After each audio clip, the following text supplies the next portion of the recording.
The Great Hall of Nexus Prime stretched out like a vast metal cathedral. 48 different species sat in their designated sections, each area designed for their unique needs. The Veltharians needed their section kept at freezing temperatures. The Pyrothians required intense heat lamps above their seats. The aquatic Nereids sat in their water-filled chambers, while the gas-breathing Zephyrians floated in their atmospheric bubbles. Ambassador David Sterling sat in the human section, a simple arrangement of comfortable chairs designed for bipedal creatures. He looked ordinary compared to the exotic aliens around him. No scales, no extra arms, no glowing eyes. Just a middle-aged man in a dark blue suit, reading through documents on his tablet. The current speaker was Counselor Vextar from Veltharia, his insect-like form clicking and chittering as he addressed the assembly. His words came through the universal translator in a cold, mechanical voice. "The proposal before us today concerns the expansion limits for newer species," Vextar announced. "Specifically, we must address the concerning rate of human colonization in Sector 7. David looked up from his tablet. Sector 7 contained 12 uninhabited systems that humanity had been slowly settling over the past 50 years. Nothing valuable, just empty worlds that other species had ignored. The humans have established colonies on 6 worlds in that sector, Vextar continued. This expansion rate exceeds what the Council deems appropriate for a species that joined galactic civilization only 200 years ago. Murmurs rippled through the assembly. David noticed how the older species nodded in agreement. The Altarians, who had been part of the Council for 3,000 years. The Saurians, founding members from 5,000 years ago. The Centauri Federation, who claimed they helped write the original Council Charter. Furthermore, Vextar's voice grew sharper. We have reports of humans establishing military outposts on 3 of these colonies. This aggressive expansion threatens the peaceful balance we have maintained for millennia. David almost laughed. Military outposts. They were talking about the small defense stations that protected human cargo ships from pirates. Every species had similar facilities, but apparently when humans built them, they became threats. Prime Minister Valdris of the Centauri Federation rose to speak. Her elegant form seemed to glow with an inner light as she addressed the assembly. I support Counselor Vextar's concerns. The human species has shown disturbing patterns since joining our community. They are quick to violence, slow to diplomacy. Perhaps we need to implement restrictions on their territorial expansion until they prove they can behave in a more civilized manner. More nods and sounds of agreement echoed through the hall. David watched as species after species voiced their support for limiting human growth. They spoke about humanity as if humans were children who needed guidance. Dangerous children who might break something important if left unsupervised. The draconian representative stood next. His massive form towered over the other delegates, wings folded against his back. The humans have caused 17 armed conflicts in their brief membership, he declared. Compare this to the peaceful Nereids who have been members for 800 years without a single military engagement. David looked over at the Nereid section. Their aquatic ambassador floated serenely in her tank, tentacles waving gently. He remembered reading her species file. The Nereids were peaceful because they lived on water worlds that nobody else wanted. Hard to have conflicts when you never competed for the same resources. I propose we limit human expansion to 1 new colony per decade, announced the Crystalline Collective's speaker, their voice ringing like struck glass. This will give them time to learn proper galactic citizenship. 1 colony per decade. David did the math quickly. At that rate, humanity would need 1,000 years to settle the empty systems they had already surveyed. Systems that no other species wanted or needed. The debate continued for hours. Species after species stood to explain why humans needed to be controlled. They were too aggressive, too unpredictable, too different from the established galactic community. Finally, Vexitar called for closing statements before the vote. Let us be clear about what we face, the Veltharian declared. Humans are a primitive species who contribute little to our civilization except chaos and violence. They lack the wisdom that comes from millennia of peaceful development. They see every problem as something to be solved through force rather than negotiation. David felt something cold settle in his stomach. Not anger exactly, more like clarity. He looked around the great hall and saw the future stretching out before humanity. Decades of restrictions, centuries of being treated like dangerous children, always having to ask permission from species who would never see humans as equals. He thought about the human colonies scattered across dozens of worlds, families who had traveled light years to build new lives, Children who would grow up in this galaxy, always knowing they were considered second-class citizens. Scientists and engineers working to push the boundaries of knowledge, while aliens debated whether they deserved the right to explore. Vextar called for the vote, all in favor of Resolution 2847, implementing expansion restrictions on human territorial growth. Lights began appearing across the Great Hall as species voted. Green lights for yes, red for no. David watched as section after section lit up green. 43 green lights. Only 4 red lights, including humanity's own vote. Resolution 2847 passes by overwhelming majority, Vextar announced. Effective immediately, human territorial expansion shall be limited to 1 colony per standard decade, subject to council approval and inspection. David stood up. The movement drew attention because it was unexpected. Closing statements were finished. The vote was over. There was no reason for the human ambassador to rise. He walked to his section's speaking podium, his footsteps echoing in the suddenly quiet hall. When he reached the microphone, he looked out over the assembled delegates. 47 species watching him with curiosity or annoyance. I have an announcement, David said calmly. Effective immediately, humanity withdraws from all Galactic Council agreements, treaties, and cooperative arrangements. Silence filled the Great Hall. Then Vextar's translator crackled to life. Ambassador Sterling, you cannot simply withdraw from Council membership. There are procedures, negotiations, cooling-off periods. David picked up his tablet and documents. We're not withdrawing from membership, he said. We're withdrawing from cooperation. Humanity will honor no Council resolutions, accept no Council authority, and participate in no Council activities. He walked toward the exit, while delegates started talking at once. Their voices rose in confusion and anger. Some called after him, demanding explanations. Others laughed, thinking this was some kind of negotiating tactic. At the great doors, David turned back one last time. The magnificent hall buzzed with excited conversation, as aliens tried to understand what had just happened. 47 species who had just voted to treat humanity like unruly children, now suddenly concerned about human reactions. Good luck, David said quietly, though his words were picked up by the translation system and broadcast throughout the hall. Then he walked out. Behind him, the great doors closed with a soft hiss. In the corridor outside, his aide was already on her communicator, sending coded messages to human worlds across the galaxy. By tomorrow, every human colony, ship, and outpost would know. The experiment was over. For 200 years, humanity had tried to be good galactic citizens. They had followed the rules, paid their fees, and accepted their place as the, newest and least important members of the cosmic community. Now, it was time to see how well that community functioned without them. David walked toward the docking bay where his ship waited. Around Nexus Prime, the human fleet was already beginning to move. 3 weeks had passed since Ambassador Sterling walked out of the Galactic Council. At first, most species thought the humans would come back within a few days, maybe a week at most. Surely they would realize how foolish their dramatic exit had been. They were wrong.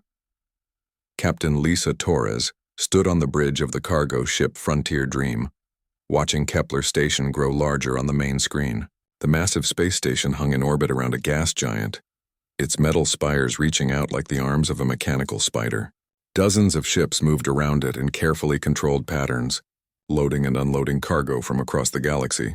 Captain, we're receiving another transmission from Station Control, her communications officer reported. They're demanding we acknowledge their hails. Lisa didn't look away from the screen. Keep ignoring them, Jake. We have our orders. The Frontier Dream was the last human cargo ship still operating in this sector. For 3 weeks, human vessels had been quietly disappearing from trade routes throughout the galaxy, not destroyed or captured, simply gone. They finished their current contracts and then never returned. Captain Torres, this is Station Controller Mexhi. A voice crackled over the comm system despite Jake's efforts to block it. You cannot dock at this facility without proper authorization. Please respond immediately, Lisa sighed. The Altarian controller sounded increasingly desperate. Kepler Station served 17 different systems and handled cargo for 8 species. But over the past weeks, manships had carried 60% of the freight moving through this sector. Jake, open a channel, Lisa ordered. Yes, Captain. Lisa activated her headset. Controller Mexhi, this is Captain Torres. I'm transmitting our cargo manifest and departure clearance. We'll be undocking in 2 hours. Captain, you cannot simply leave. Mek'Sai's voice was strained. You have contracts for the next 6 months. Your ship is scheduled to carry critical medical supplies to the Zephyrian colonies. Our contracts are terminated as of today, Lisa replied calmly. Find another carrier for your medical supplies. There are no other carriers available. The Saurian Freight Company only handles military cargo. The crystalline ships are too small for bulk transport. You humans handle all the civilian freight in this sector. Lisa had heard similar complaints from stations across human space. It seemed that while the Galactic Council had been debating humanity's place in civilization, humans had quietly become essential to keeping that civilization running. That's not our problem anymore, Lisa said. Frontier dream out. She cut the connection and turned to her crew. They were all human, recruited from Earth's merchant marine and colonial freight services. Good people who had signed up to build something better among the stars. Now they were going home. Navigation set course for the Sol system, Lisa ordered. Best speed. Aye, Captain. Course laid in. As the Frontier Dream pulled away from Kepler's station, Lisa watched the other ships scrambling to handle the cargo her vessel was supposed to carry. They would manage somehow. They would have to. Meanwhile, across the galaxy, other human operations were shutting down just as quietly. On the industrial world of Hammerfell, engineer Marcus Webb supervised the final shutdown of the atmospheric processing plant. The facility had provided breathable air for the Veltharian mining colonies in the Rigel system for 37 years. Now the great machines fell silent one by one. Are you certain about this, Marcus? Asked Dr. Rachel Park, the facility's director. Those miners depend on our processors to survive. Marcus nodded grimly. Council made their feelings about human contributions pretty clear. Time to let them handle their own problems. The atmospheric processors were marvels of human engineering, designed to work in environments that would kill most other species. The Veltharians had tried to build their own processors for decades before finally admitting they needed human help. Now they would have to try again. The Veltharians are already sending emergency messages, Dr. Park reported, checking her communications console. They're offering to double our contract payments if we stay. Too late for that, Marcus replied. Orders came down from Earth this morning. All human industrial operations in alien space are to cease within 72 hours. Similar scenes played out on hundreds of worlds. Human agricultural experts abandoned projects that fed entire systems. Human medical researchers closed facilities that had been developing treatments for alien diseases. Human engineers walked away from construction sites that would now never be completed. But perhaps most importantly, human technicians began shutting down the communication relays. Admiral Rextar of the Saurian Empire was in the middle of a strategy meeting when his communications array went dead. One moment he was coordinating fleet movements across 12 systems. The next moment, silence. What happened to our communications? He demanded. His technical officer worked frantically at his console. Sir, the quantum relays have stopped functioning. All of them simultaneously, that's impossible. Those relays have worked perfectly for 50 years. Yes, sir, but... The officer hesitated. Sir, I'm reading human energy signatures in all the relay components. It appears humans designed and built most of our communications network. Admiral Rextar stared at the blank screens that should have shown him his fleet positions. 50 years ago, the Saurians had needed a new communication system. Human engineers had offered to build it cheaply and efficiently. The Saurians had accepted, never bothering to learn how the technology actually worked.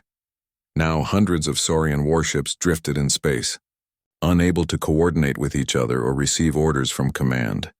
The same problem struck every species that had relied on human infrastructure.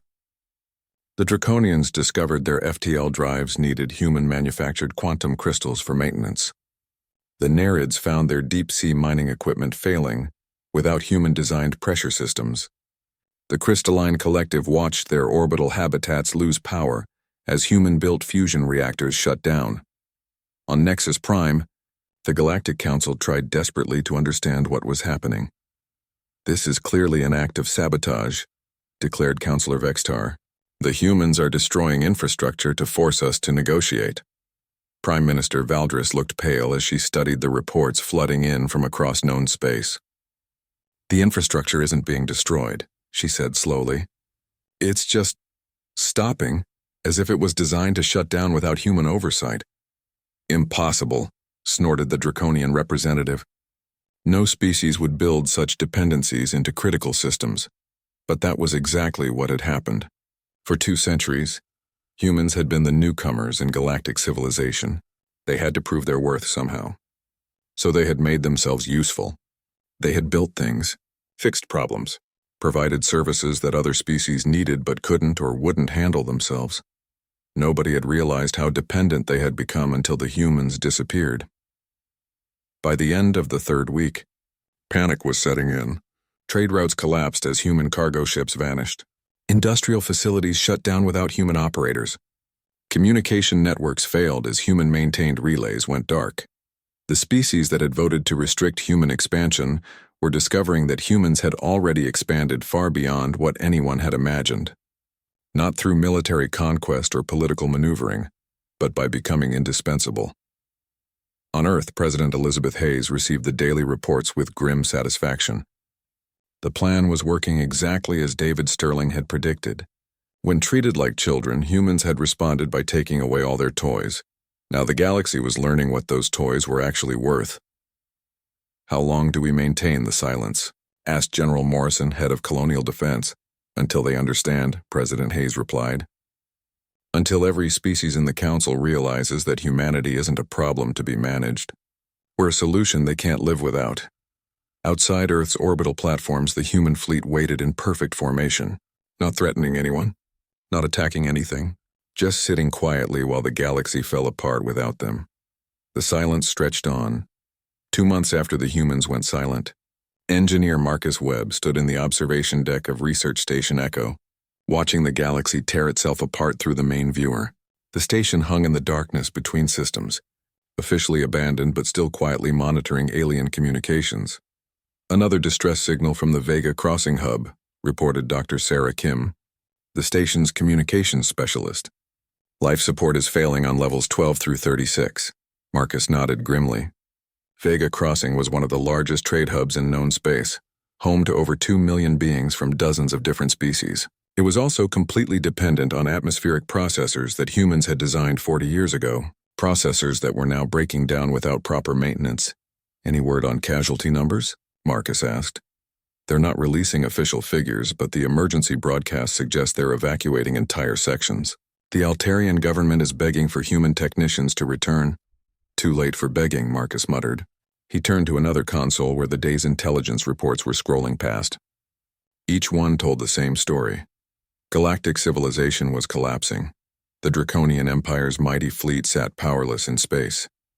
Their ships had been built with human-manufactured FTL drives that required special quantum crystals for maintenance. Crystals that only humans knew how to produce. Without them, the Draconian warships were just expensive metal sculptures drifting through the void.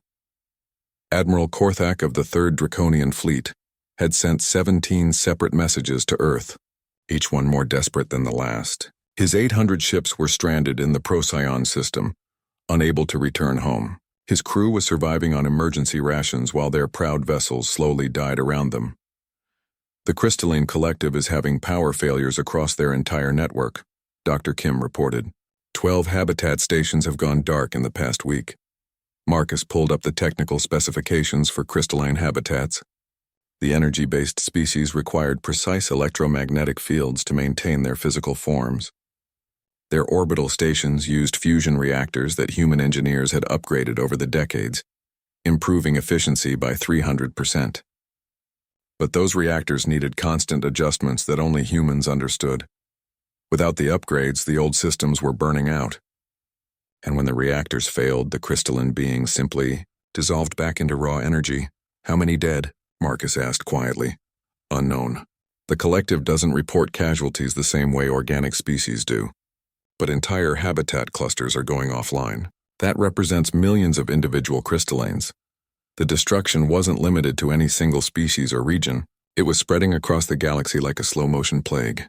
Every species that had grown dependent on human technology was Zephyr, ending out just how dependent they had become. The Nereid underwater colonies were losing their deep-sea mining equipment. Without the specialized pressure systems humans had developed, the aquatic species couldn't maintain their industrial facilities.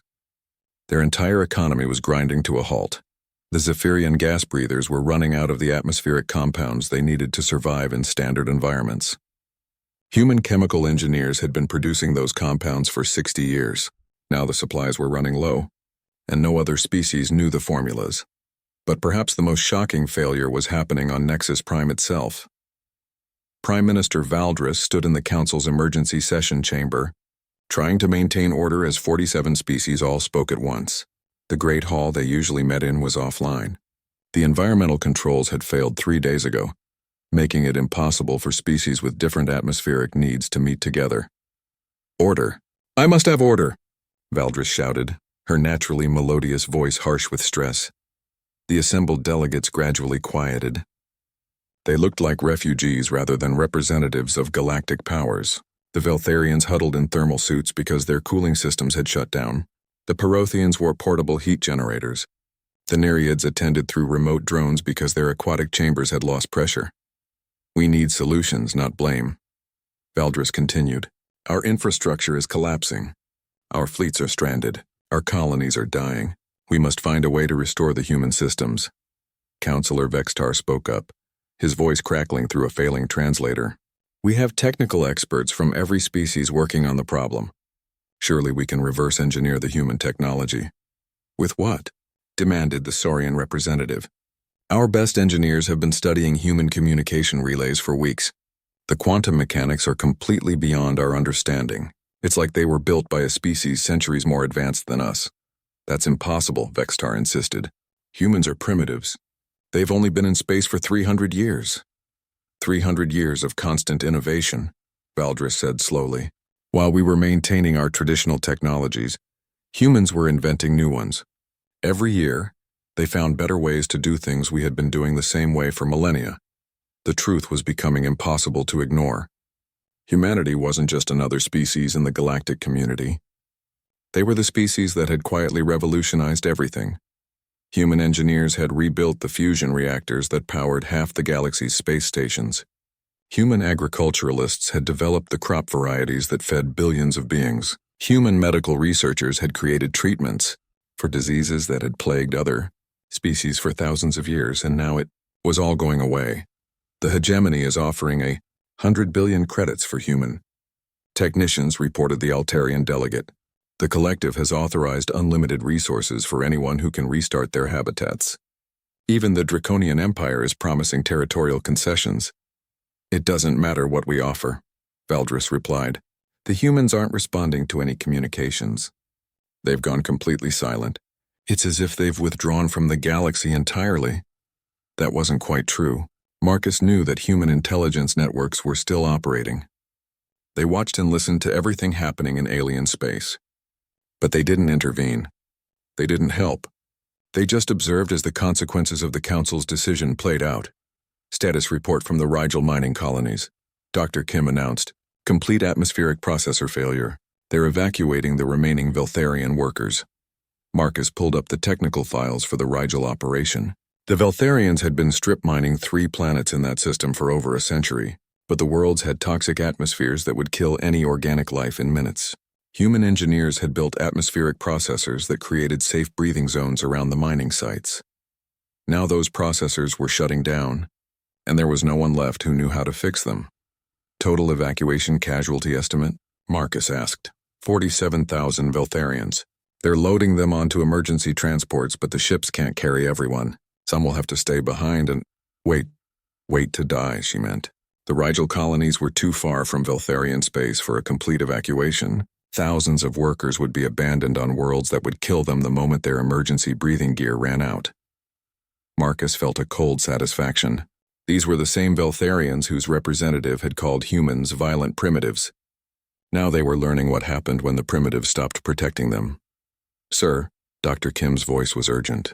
We're getting reports that Nexus Prime itself is having major system failures. Environmental controls are failing in the outer rings. The docking bays have lost artificial gravity, and... She paused, checking her readings. And what? Marcus demanded. The main reactor is showing instability patterns. If it fails completely, the entire station could lose power. Marcus stared at the display showing Nexus Prime's technical specifications. The massive space station housed the Galactic Council chambers, diplomatic quarters for 48 species, and administrative centers for half the galaxy's government functions. It was also built on a foundation of human technology that was now systematically failing. How long do they have? Marcus asked. At current failure rates, maybe 2 months before critical systems shut down completely.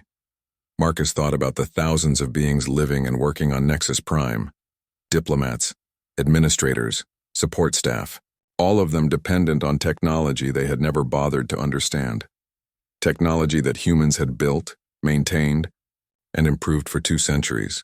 Technology that was now demonstrating exactly how primitive its creators really were. The irony was perfect. The species that had voted to limit human expansion because they considered humans too violent and primitive were now discovering that their entire civilization depended on human innovation. Marcus activated his personal communicator and sent a coded message to Earth. Galactic infrastructure failing as projected. Council station critical within 60 days. The response came back within minutes.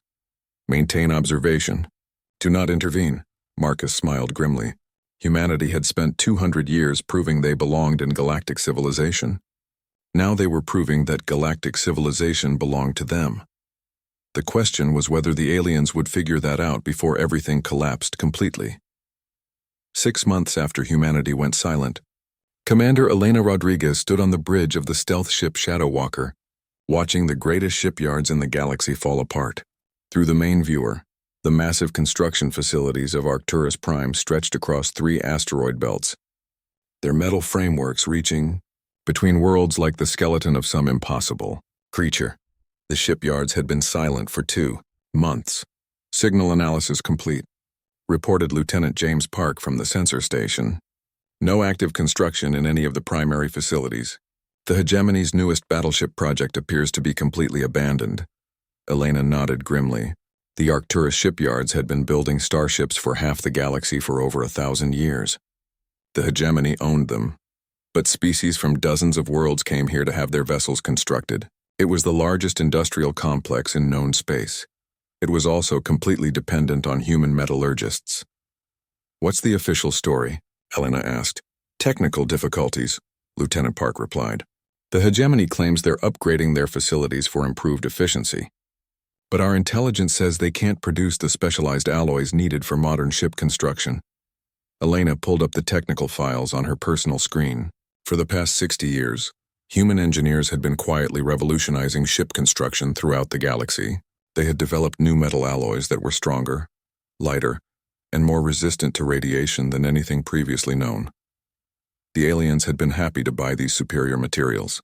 They had built their fleets with human alloys, created space stations with human metals, and constructed orbital habitats using human techniques. But they had never bothered to learn how the alloys were actually made.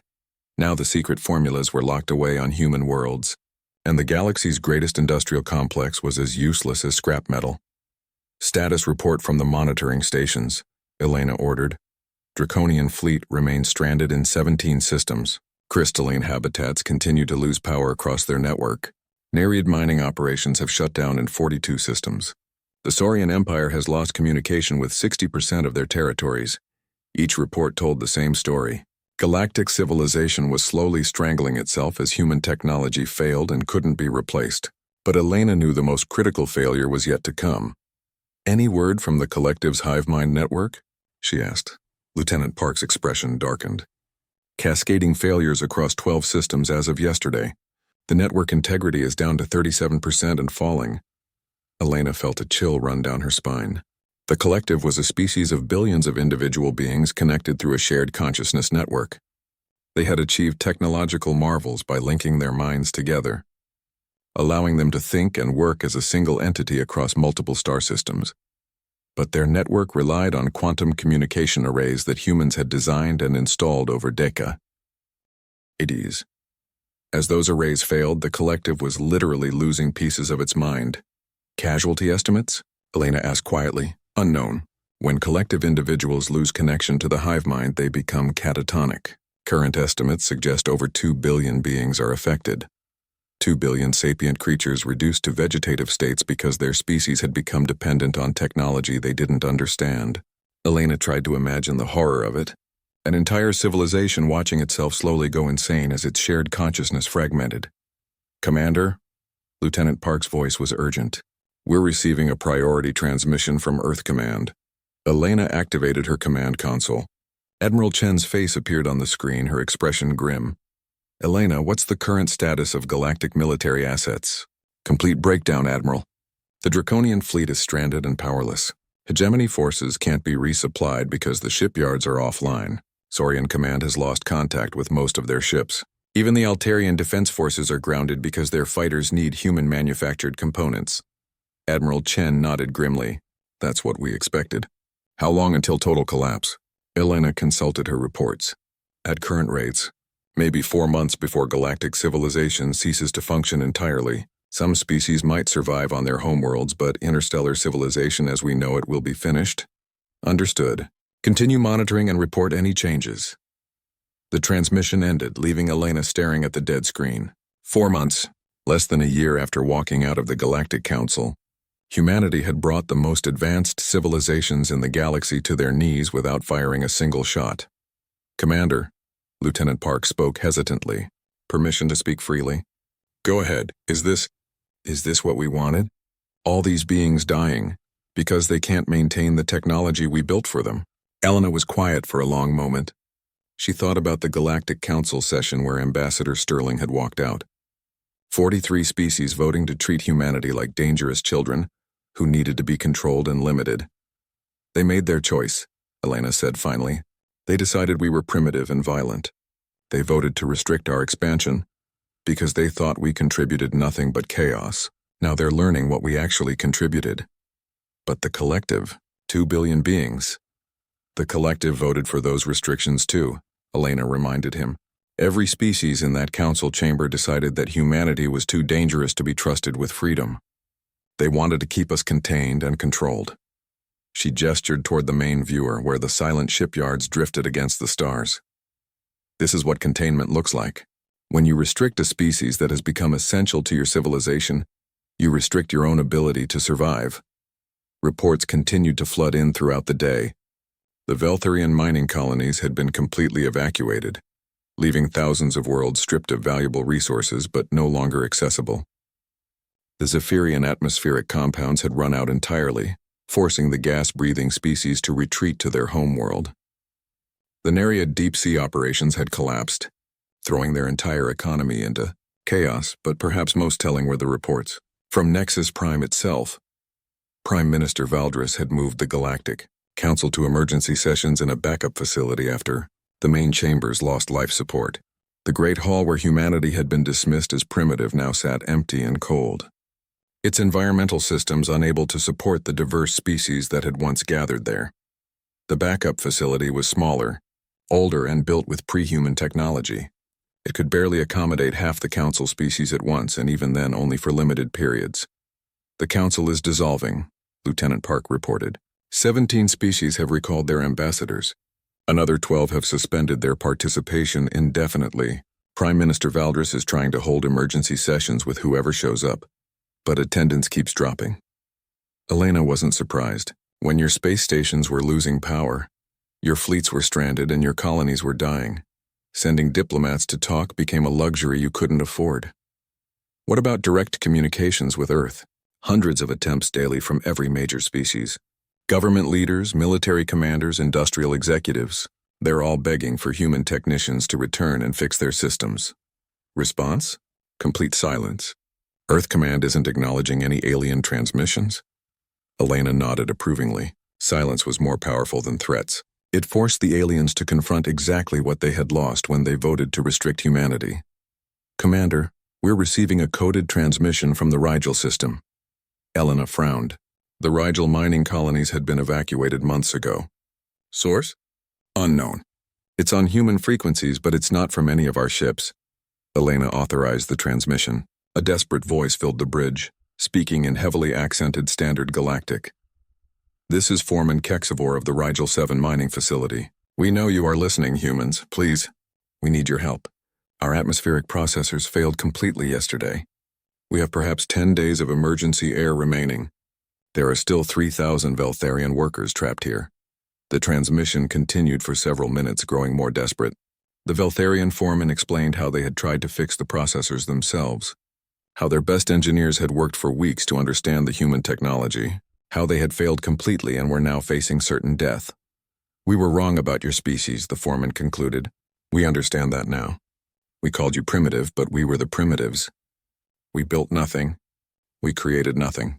We only used what you gave us. Please, if you have any mercy, help us."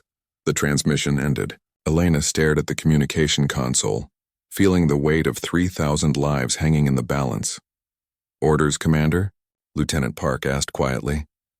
Elena thought about Ambassador Sterling walking out of the council chambers. She thought about Councillor Vextar calling humans primitive. She thought about 43 species voting to limit human expansion. "Continue monitoring," she said finally. "Do not respond." "But Commander, 3,000 people. 3,000 people whose government voted that humanity was too dangerous to expand freely in the galaxy," Elena replied coldly. "They made their choice. Now they live with the consequences. Or die with them," she thought, but didn't say. The galaxy was learning a hard lesson about the nature of power. Military might could conquer worlds, but it couldn't keep them running. Political influence could pass laws, but it couldn't maintain the technology those laws governed. Real power lay in being indispensable, in becoming so essential to others' survival that your absence meant their destruction. Humanity had achieved that power quietly, through 2 centuries of innovation and service. Now they were demonstrating it by simply walking away. The question was whether anyone would be left alive to appreciate the lesson. 1 year after Ambassador Sterling walked out of the Galactic Council, a single human ship approached Nexus Prime. The vessel was sleek and modern, its hull gleaming with the advanced materials that the rest of the galaxy could no longer produce. It moved through space with the confident grace of a predator returning to claim its territory. On the bridge of the diplomatic cruiser New Horizon, Ambassador Rachel Park watched the great space station grow larger on the main screen. Nexus Prime looked different than it had a year ago. Entire sections were dark, their lights extinguished by power failures. The proud spires that had once reached majestically into space now hung like broken fingers, their elegant curves marred by emergency repairs and jury-rigged systems. "Docking request acknowledged," reported Communications Officer Williams. "They're giving us priority clearance to the main diplomatic bay." Rachel smiled grimly. Priority clearance. A year ago, human ships had to wait in line behind vessels from older, more established species. Now the crippled station was rolling out the red carpet for any human who would talk to them. "How many species are currently represented on the station?" Rachel asked. 23, Ambassador. Down from the original 48. 23. Half the Galactic Council had simply given up and gone home. Their governments were too busy trying to keep their own civilizations from collapsing to send representatives to a space station that barely had working life support. Composition of the remaining delegations. All the major powers are still here, but barely. The Veltharian delegation is down to 2 individuals. The Draconian Empire sent a junior minister instead of their prime representative. The Crystalline Collective. Williams paused. The Collective's representative is actually a construct. Their organic delegates can't maintain coherent thought long enough to participate in negotiations. Rachel felt a cold satisfaction at that news. The Collective had voted enthusiastically for human restrictions. Now their hive mind network had degraded so badly that individual members couldn't think independently. They had to use artificial intelligences to speak for them. Status of station infrastructure. Environmental systems are functioning at 40% capacity. Power grid is unstable. Docking facilities are limited to 6 bays due to mechanical failures. The main council chamber is still offline. The New Horizon settled into the diplomatic docking bay with barely a tremor. Through the viewports, humans walked out, and the Galactic Council panicked. Fastel could see the bay itself showed signs of neglect. Rust stains marked the metal walls where moisture control had failed. Emergency lighting cast harsh shadows where the primary illumination system had burned out. "Full diplomatic escort?" asked Security Chief Thompson. "No," Rachel replied. "Just you and Lieutenant Hayes. I want them to see that we're not afraid." "Are we afraid, Ambassador?" Rachel considered the question. The galaxy's greatest military powers were crippled. Their fleets sat powerless in space. Their weapon systems offline, their crews slowly dying as life support systems failed. Humanity could have conquered half of known space in the past year without facing serious resistance. No, she said finally. We're not afraid. We're in control. The walk from the docking bay to the emergency council chamber took them through sections of Nexus Prime that Rachel had never seen before. These were the maintenance areas, the service corridors, the ugly functional spaces that had been hidden behind elegant facades during the station's glory days. Now they were the only areas still fully operational, because they used older, simpler technology that didn't require human expertise to maintain. Prime Minister Valdris met them at the chamber entrance. The elegant Centauri leader looked haggard, her natural luminescence dimmed to a pale glow. Behind her stood representatives of 22 other species, all watching Rachel with a mixture of hope and desperation. Ambassador Park, Valdris said formally, welcome back to Nexus Prime. The Council is grateful for your willingness to resume negotiations. We're not here to resume anything, Rachel replied calmly. We're here to dictate terms. The words fell like stones into still water, sending ripples of shock through the assembled delegates. A year ago, such a statement would have caused outrage, calls for human expulsion, demands for sanctions and restrictions. Now the aliens just stood there waiting to hear what humanity wanted. Rachel walked past them into the emergency chamber. It was a cramped utilitarian space with none of the grandeur of the old council hall. Folding chairs were arranged around a simple conference table. The environmental controls hummed loudly, struggling to maintain atmosphere for so many different species in such a small space. Please sit, Rachel said, gesturing to the chairs as if she were the host instead of the visitor. The alien delegates took their seats quickly, eagerly. Councillor Vextar of the Veltharians looked particularly pathetic, his once proud insectoid form hunched with exhaustion. The draconian representative seemed barely able to keep his massive wings folded in the confined space. Rachel remained standing, looking down at them from the head of the table. 1 year ago, this council voted that humanity was too primitive and violent to expand freely in the galaxy, she began. 43 species decided that we needed to be restricted and controlled, that we contributed nothing but chaos to galactic civilization. She paused, letting the words sink in. The past year has demonstrated exactly what humanity actually contributes. Your fleets are powerless. Your space stations are failing. Your colonies are dying. Your industrial facilities have shut down. Your communication networks are broken. Prime Minister Valdris spoke up hesitantly. Ambassador Park, we understand that mistakes were made. The Council acted hastily without full appreciation for human contributions to our civilization. We are prepared to negotiate a new agreement that recognizes humanity's vital role. Negotiate? Rachel laughed coldly. You're not in a position to negotiate anything. You're barely in a position to survive. She activated a holographic projector that showed the current state of galactic civilization. System after system appeared in red, indicating critical failures. Fleets shown in gray, meaning powerless or stranded. Trade routes marked in black, completely shut down. The Draconian Empire has lost contact with 70% of its territory. Rachel continued.